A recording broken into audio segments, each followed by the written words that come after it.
In order to speak English fluently and confidently, an individual needs to master the 5 W's method: who, what, when, where, and why. This simple 5 W's method is the exact method used by native English speakers to speak English with confidence and fluently. Are you ready to learn how? I'm Teacher Tiffany. Let's jump right in. I want you to imagine this situation. You're in a group of people and the conversation topic is family and relationships. And then all of a sudden, someone looks at you and asks this question: how can family members maintain healthy relationships with each other? You can feel everyone looking at you and beads of sweat are starting to roll down your face. How are you going to answer the question? That's when you remember the 5 W's method: to think first in English. You have to organize your thoughts in English before you speak English. So, let's look at some examples of how you can answer this question using the 5 W's method. Let's say, for example, for the who, you can say all family members. For the what, implementing a policy of no devices during meal times. When, at every family meal. Where, at the family dining table. And why, banning devices during meals encourages face-to-face conversations, helping family members connect on a deeper level and remain actively involved in each other's lives. Now, this is just step 1, thinking in English using the 5 W's method. But each of the W's has a piece of information attached to it. So now how do we take this information right here and turn it into a fluent English response? Here's how we do it. This is the response using the 5 W's we just organized, thinking in English. The question again: how can family members maintain healthy relationships with each other? The response: to preface, the essence of quality time or quality family time often gets diluted in today's digital age, where everyone's eyes are glued to screens. In an innovative move, all family members have agreed upon implementing a policy of no devices during meal times, effective at every family meal gathered around the family dining table. The rationale behind this policy is based on more than just curtailing screen time. It is about inheriting a culture of mindfulness and presence. By putting ourselves in each other's shoes, we can appreciate the stories, emotions, and experiences shared across the table. Banning devices during meals is not a restriction, but an invitation to engage in face-to-face conversations that help family members connect on a deeper level and remain actively involved in each other's lives, cultivating a familial environment where everyone feels understood and valued. Now, I know as you just listened to me read this response, you were probably like, yeah, that sounds pretty advanced, Tiff. That sounds pretty advanced. Remember, my goal is to help you sound like this: fluent English speaker and a confident English speaker. So let's break down this advanced English response. Remember, in step 1, we organized our thoughts in English. So let's break this one down. Does it really include all of the information? Let's start with the first part, the who. We see in our response, all family members. We see the what. Remember the what that we organized, implementing a policy of no devices during meal times. What about the when? Remember the when we organized, at every family meal. Remember, we're using the 5 W's method. What about the where? Did we see this in our response? Around the family dining table. And what about the why? Here's the why. Banning devices during meals is not a restriction, but an invitation to engage in face-to-face conversations that help family members connect on a deeper level and remain actively involved in each other's lives. Honestly, this is a topic that I really am focused on because I believe that cell phones are taking us away from each other. So you see that each of the 5 W's can be found in this response. Now, you again probably said to yourself, Tiff, I'm happy. This looks great, but yes, this is a very advanced response. But remember, each of the parts that we organize, remember, let's go back, looking again at the organization of our thoughts. Each part can be seen in this organization, right? When we looked at the response. So I want us to look at something very quickly though, because there were tons of terms used in this response, tons of new terms. So I want to first break down the first term from the response. Preface. Repeat after me. Preface. Excellent. Now this term just means to introduce or begin with a preliminary statement or explanation. Okay, I want to preface. I want to start off. Before I get into the details, I want to start with ... In English, we say preface. Then there was another term that I want to break down. This term was actually an expression. Put yourself in someone's shoes. Remember, the response said, by putting ourselves in each other's shoes, we can appreciate the stories, emotions, and experiences shared across the table. What does put yourself in someone's shoes actually mean? It means to imagine oneself in someone else's situation or position in order to understand their feelings or perspective. And what about this last one? Another important one. Inherit. I said it is about inheriting a culture of mindfulness and presence. What does inherit mean? Inherit just means to receive or be left with something, especially a characteristic or quality from one's predecessors. So this is a word that I want you to start using as you're speaking English. Inherit. So we have these terms that we learned from this first response. Again, using the 5 W's to think in English to organize our thoughts. That was just one response. But now, what if we have the exact same question, but we want, I'm leaving it in, but we want to give a different response. Here's the question again, and here is us organizing our thoughts, all right? The question, how can family members maintain healthy relationships with each other? For the who, this time, let's say sibling groups, including adults. For the what, organizing monthly sibling dinners or outings. For the when, first weekend of each month. For the where, rotating between each sibling's home or favorite restaurants. And for the why, regularly spending time together keeps the sibling relationship strong and provides continuous support as each person navigates adult life. Now remember, step 1 is all about organizing your thoughts based on the 5 W's. Who, what, when, where, and why. That's exactly what we just did for this second example. We have all of the information organized for each of the W's. Now, how do we turn this into a response? Here we go. Looking at the response using the 5 W's that we just organized. To preface, many boomers often reminisce about how close-knit siblings used to be in previous generations. Without having a clue about where to start rebuilding these bonds, some siblings have become like problem children in the family dynamic.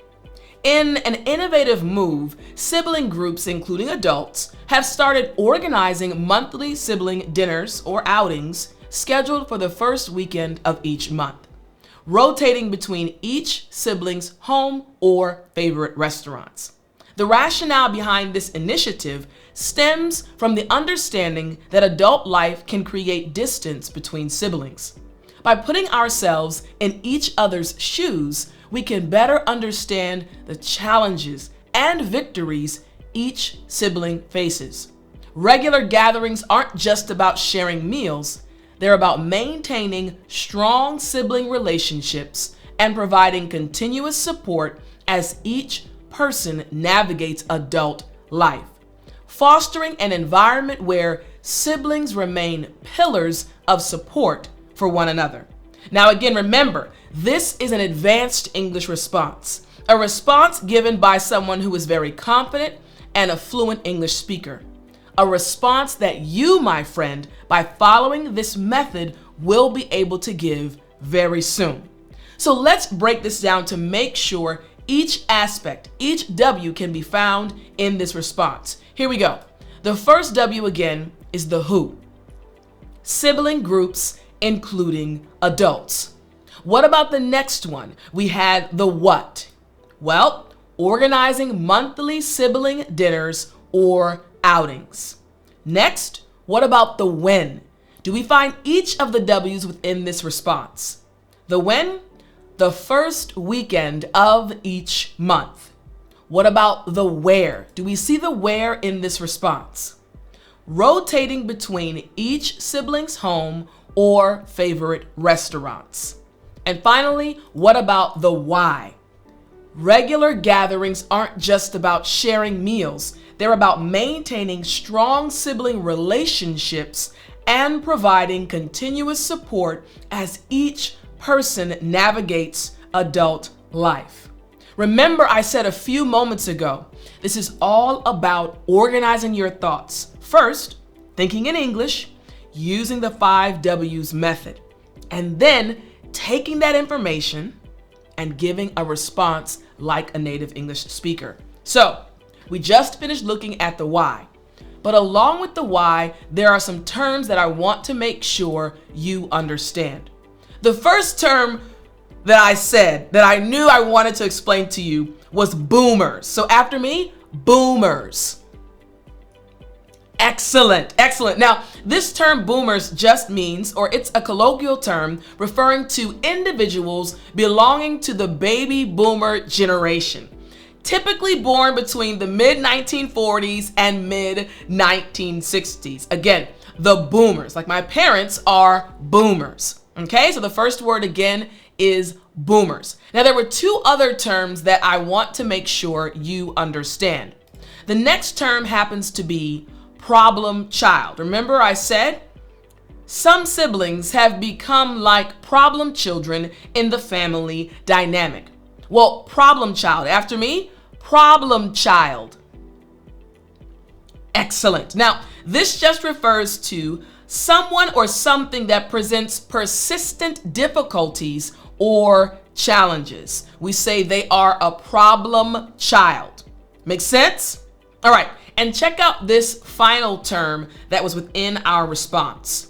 This one right here was actually said before problem child, without having a clue about where to start rebuilding these bonds. Some siblings have become like problem children in the family dynamic. So after me, clue. Excellent. Now this just refers to a piece of information or hint that helps solve a problem or understand a situation. In English, we say clue. Excellent job. So again, we're using the 5 W's method to help you finally start thinking in English and speaking English like a native English speaker. Now, everything that I'm teaching you, I actually included this in a course that I've created for English teachers. This course is found at singmal.com, www.sengmal.com. I've taught literally hundreds and hundreds of thousands of students around the world, and I've had many English teachers ask me, hey, can you help me? Can you show me how to teach? So I've organized a course where I train you how to teach English like I do, and also I give you enough resources for a full year to teach your own students. So actually, what I'm teaching you as an English learner, but you might be an English teacher today, comes from that course. You've learned boomers, problem child, and even clue. This actually is content from the course. So if you are an English teacher and you want to be a better teacher and you want to learn my methods, all you have to do is go to www.sengmal.com and you can enroll in the course and learn the methods that I use. So I want us now to help you by giving you one more example using the 5 W's method. We've had 2 responses and you understand the importance of the 5 W's method. But what about this response? Again, the question we have, how can family members maintain healthy relationships with each other? For the who, we're going to say now teenagers and their parents. For the what, establishing a weekly check-in time. For the when, every Sunday evening. For the where, in the family's living room. And for the why, this dedicated time allows for open dialogue about the week's happenings and any upcoming concerns, which can help prevent misunderstandings and also build trust. It's the exact same question, but because we've used the 5 W's, you have so many different responses that you can give. So again, using these 5 W's, we're going to turn it into a response. So now let's check out the response. Here's the response. To preface, maintaining healthy relationships requires dedication and continuous effort, or consistent effort. In an innovative move, teenagers and their parents have begun establishing a weekly check-in time, scheduled for every Sunday evening in the family's living room. What started as a lovely tradition has evolved into an essential aspect of family bonding. Through this experience, both parents and teens live and learn about effective communication and mutual understanding. Having a thick skin is crucial during these sessions, as honest conversations may sometimes touch on sensitive topics. This dedicated time allows for open dialogue about the week's happenings and any upcoming concerns, fostering an environment where both generations can express themselves freely and build lasting trust. This, once again, is an advanced English response, a response that you can too give if you simply use the 5 W's method: who, what, when, where, and why. So let's recognize the 5 W's in this response. For the who, we have teenagers and their parents. For the what, we have establishing a weekly check-in time. Now we have the when. For the when, we have every Sunday evening. You're seeing that in this advanced English response, the fundamental method, 5 W's method, can be found. So again, for the when, every Sunday evening. For the where, we have in the family's living room. And finally, for the why, we have this dedicated time allows for open dialogue about the week's happenings and any upcoming concerns, fostering an environment where both generations can express themselves freely and build lasting trust. Each of the 5 W's can be seen in this response. And this is what we want you to do. Now, in that last response, there were also 3 terms that I want to break down for you. The very first term was lovely, lovely. In the response, I said, what started as a lovely tradition has evolved into an essential aspect of family bonding. So after me, lovely. Excellent. And this literally just means pleasant, beautiful, or enjoyable. You have a pleasant smile. You like that? All right. So we have the word lovely. Instead of pleasant smile, I can say you have a lovely smile. You got it. All right. Now the second term from this response was live and learn. And here's the sentence again. Through this experience, both parents and teens live and learn about effective communication and mutual understanding. So the term after me is live and learn. Great job. This literally just means to gain knowledge or experience from life, especially from mistakes. I've lived a long life and I've made some mistakes and I've learned from them. I've lived and learned. You got it? Excellent. All right. And this last term is one that we as native English speakers use a lot, so I want you to start using it. The term is thick skin. Here's the sentence from the response. Having a thick skin is crucial during these sessions, as honest conversations may sometimes touch on sensitive topics. So again, after me, thick skin. Great job. This literally just means the ability to handle criticism or negative comments without being overly affected. Not crying immediately or not getting angry, just, okay, I'm gonna listen. Yes, I understand. Taking everything in without immediately responding or becoming emotional. Thick skin. You got it? Yes, amazing, amazing. So again, as you are on your English journey, remember the power of the 5 W's method. Who, what, when, where, and why. This method can help you speak English fluently and with confidence. I hope you enjoyed this lesson, and I'll talk to you next time.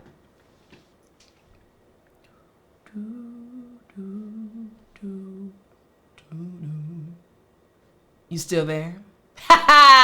You know what time it is. It's story time. Hey, I said it's story time. All right. So this is a quick story. I was thinking about this. I spent about 10 years in South Korea. So it literally is like my second home. I have so many memories from my time living in South Korea. But I remember this one specifically. So one of my closest friends, Angel, Unji, Annyeong, we decided to hang out one Sunday, and we went kind of on a little hike, and we were at this park after our hike, and there happened to be a cave. And she was like, hey, Tiff, do you want to go to explore the cave? And they had, everyone was going there. It was a tourist attraction, basically. So I said, yeah, let's do it. So we proceeded to start walking through the cave. Now, this was not a small, this was an entire system underground. It was huge. So there were probably hundreds of people walking through, right? Different tunnels and caves. It was quite amazing. So we're walking and just talking, and then all of a sudden, because there are points within the cave and the tunnels that it was really tight. Like you couldn't pass somebody. Everyone was kind of just walking single file. And then all of a sudden, it was like there was an opening. And so Angel walked into the opening first, and then I followed, and it was huge. So it was like a cave within a cave. And they had made, the people that owned the area, basically an underground cathedral, and there was a choir. I mean, honestly, I was mind blown. We were underground, deep underground, and we were in a cave within a cave. And there, honestly, I'd say there were about 100 to 150 people there. The people that were singing and then playing instruments, maybe about 50 people. And then those of us listening, maybe, 100 to 200 people. It literally, they had seating made from the rocks, and we sat and we listened inside of a cave, within a cave, to music being played, to people singing beautiful songs, and the acoustics, the sound was absolutely amazing. And we just sat there speechless. Angel sitting next to me, and we would periodically look at each other like, is this real? Is this really happening? It was an amazing experience. And it wasn't planned. Sometimes in life, things will happen that you didn't plan. But remember to find the joy in each situation and hold your memories close. I hope you have a great day, and I'll talk to you in the next lesson.